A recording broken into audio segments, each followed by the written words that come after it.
You work hard, don't get paid enough, and despite trying and not spending on anything extra, you have no savings and get destroyed at tax time. Does this sound familiar?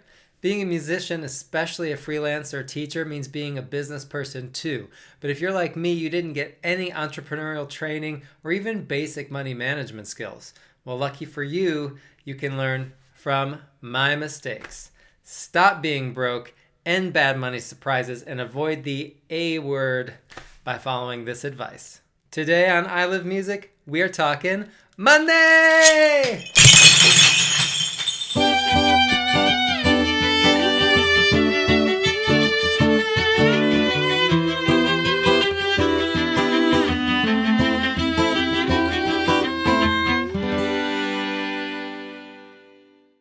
So, why do you need financial skills? Fact is, without it, we're all in trouble. And when you're a musician, you are a small business. Like I said before, there's no getting around it. So unless you are completely employed and only work at one place, like in an orchestra or as a professor or something, first off, you're probably not watching this video. And otherwise, you are definitely a small business. Without a salary, you're responsible for your own growth, expenses, savings, retirement, all of it. You basically have no safety net, at least in the United States where I live and where many of you will be. We don't really have a safety net for artists or any self-employed people, and you better learn it now, because if not now, it's going to be more painful later. Starting out with the basics of money management, the number one thing you need to learn to love is spreadsheets. It is the best way to keep all of the information you need in one spot where it's easy to access, easy to review, and easy to share with your CPA or anyone else that you might eventually have to work with for your financial details. They don't have to be complicated. You don't have to know anything about the fancy stuff they can do. A lot of people are sort of put off by how complex they can be, but you don't need that for your purposes. You really just need to keep track of everything and use a couple simple functions so that you can, do some addition and get some running totals. That's about it. So this is an actual spreadsheet of mine that I used for last year's finances.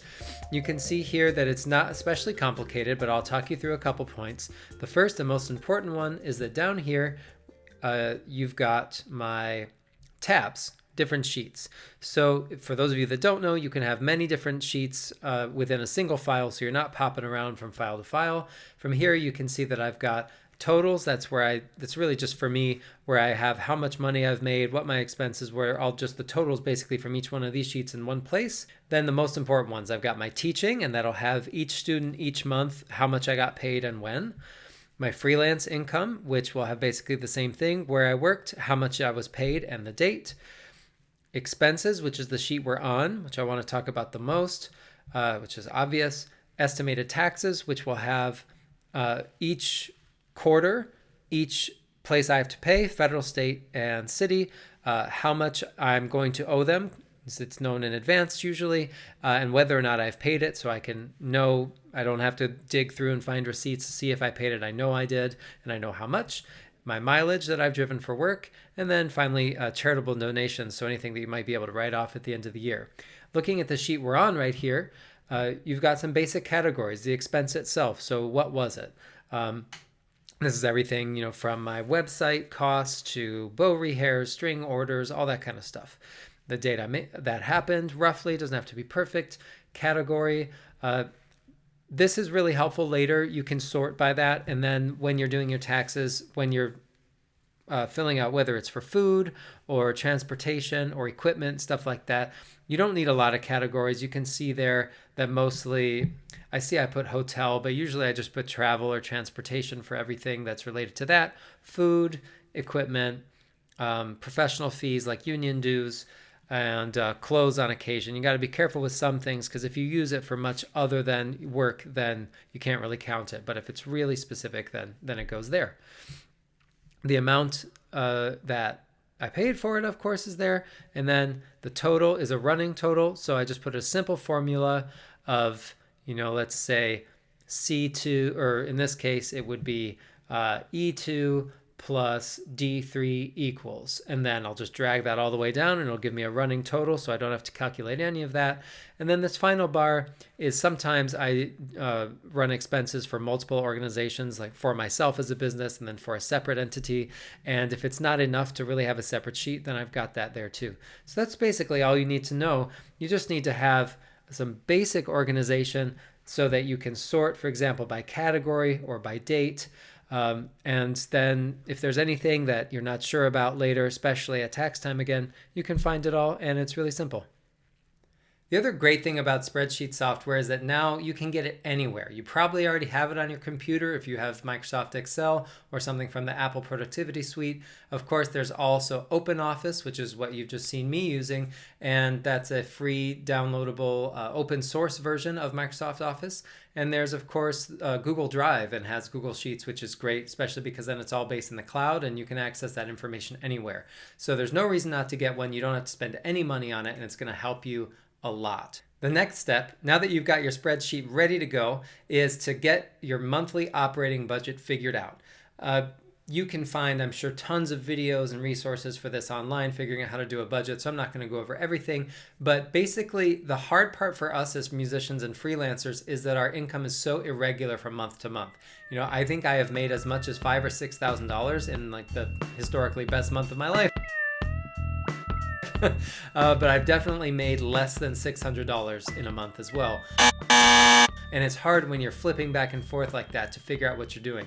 So my suggestion is that you start with all the stuff that is regular every month. So if you have rent, mortgage, heating bills, electric, Wi-Fi, all of that stuff, car payment or insurance, any of those things, start out by adding up all the monthly stuff that you must pay. So those are things you have to have, or you won't be able to make it. You won't be able to live. You'll end up in trouble. Credit card payments, student loan payments, that kind of thing.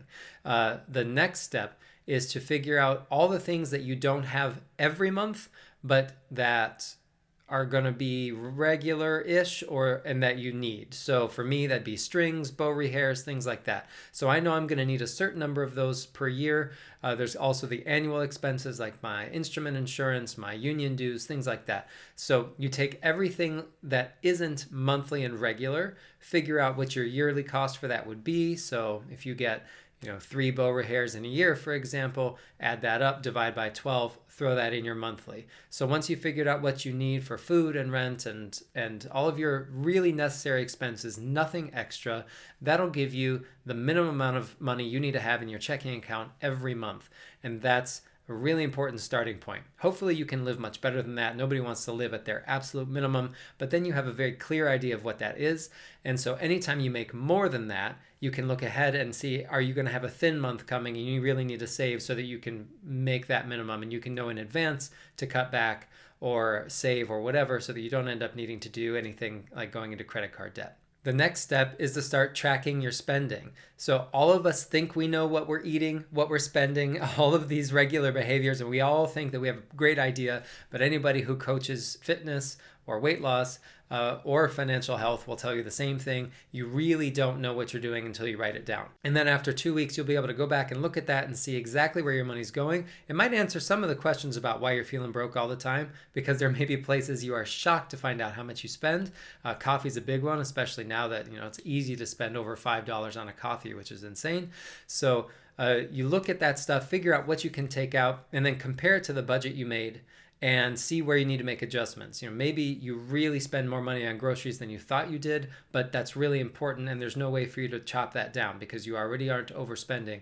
So you've got to find that money somewhere else or raise your minimum budget or something like that. Now that you've got your spreadsheet set up, you've got your regular budget figured out, you're in a great place to start making some good plans and set yourself on the right track. The next thing that you have to inspect is your taxes and knowing what's coming in the future for your taxes, not just what's happened in the past. I'm going to do a whole video about that. It'll be up really soon. I'll post that link here when it's ready. And you'll want to check that out because I'm not going to go into all the details now. The most important thing is to figure out your effective tax rate. That is actually how much money you pay in tax compared to how much money you made. And that'll give you an idea of how much money you need to set aside for that. Let me know in the comments if there's anything surprising you find out when you track your own spending or when you're doing budgeting, if you have any suggestions or tips for people about that kind of thing, or questions about budgets and taxes. I might, if I'm lucky, get to sit down with my CPA, for example, and ask him some questions so you can get advice from a professional instead of a guy who plays the viola. The last thing that I would talk about for really basic money management, but is maybe the most important thing, is savings. Unfortunately, savings becomes very, very optional to a lot of us in our career because we often can't even make our budget. I feel like for probably almost 10 whole years, no matter what I tried to do to make a budget smaller and smaller and lower and lower, I could never hit that amount regularly. I'd have a good month, but I'd have too many bad months in a row. And so, it'd be credit cards or begging for money or trying to pick up last minute work wherever, whatever it was. And that's not good. But obviously, if you can't even make enough money to pay your most important basic things, then you can't have a savings. So sometimes it has to be optional, but we want to try to make it a real priority and get it out of that optional column as fast as possible, whatever it takes to do that. The golden rule for saving that you can read in any financial book, there are tons of them, is put 10% aside for yourself. This is actually even in an episode of Friends where Monica's lost her job or quit her job, I can't remember, and her dad makes some comment about her having saved 10%. And when I saw that after having learned about this rule, I thought it was really funny. Anything that comes in, automatically you're putting 10% of that in a savings account that is for you. That's for your emergency backup fund. That's for investing in yourself in the future, anything else you might need. And it's not something that you want to touch until it's grown some.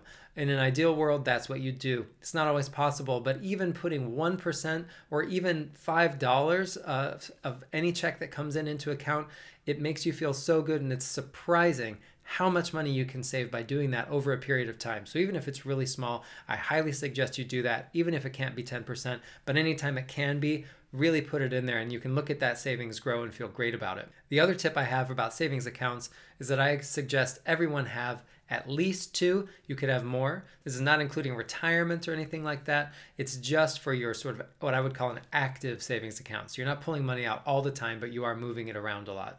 So the first one is that backup account, the 10%. And your rule there is hopefully to have at least 3 months of your minimum budget saved up in there eventually. COVID taught us a great lesson as freelancers about just how important it is to have that backup. And if you could have even more, for many of us, honestly, 6 months would be wise, but that's not very possible for most of us. But that 3 month is a great goal to shoot for. Even 1 month when you've had nothing is so huge because something happens, you get sick or you hurt yourself and you can't play a gig, you've got some backup. The second account is really important too, and that's your tax account. So again, check out that tax video. We'll talk about that there. But every time you make money that didn't have tax withdrawn from it already, you're going to put some money in there. So come tax time, you are ready to pay and you're not going to end up going in debt or being surprised by something. Of course, as I mentioned, retirement's a whole separate thing, really important. Maybe we'll do another video on that, but it's something that's really hard for us in this industry because so few of us have it if you don't have a salaried job somewhere. I think you can see why you needed this. Like I said, I wish I had had this information. I had to learn it really slowly and made tons of mistakes along the way. So hopefully this has been helpful for you. You can see why it's so important. Just remember, basically, you need to make a budget and keep good track. That's what you're going to use that spreadsheet for. You're going to know your taxes. And again, check out that other video and talk to a professional about it. And save money for necessary things, taxes, expenses, and of course, just to have a backup because one never knows what's going to happen. And then, of course, save for yourself too, because you deserve to be able to go on a vacation or get into that hobby that you really wanted to try, or, pay for a massage when you're hurt from work and it would help. You deserve that. And unfortunately, nobody's going to give that to you. So you've got to figure out how to save for it for yourself. I hope this has been really helpful to all of you. Please click the like button below, subscribe to the channel if you want more helpful information about being a musician and being in this business. Let me know if you have questions. Put in the comments any questions you might have, videos you'd like to see, things like that. Business management is one of 1,000 skills that we're required to have as musicians that basically no one teaches us. So I'm here to help you with what I know. Thank you for the honor of your time as always. Until next time, peace. Have a great one.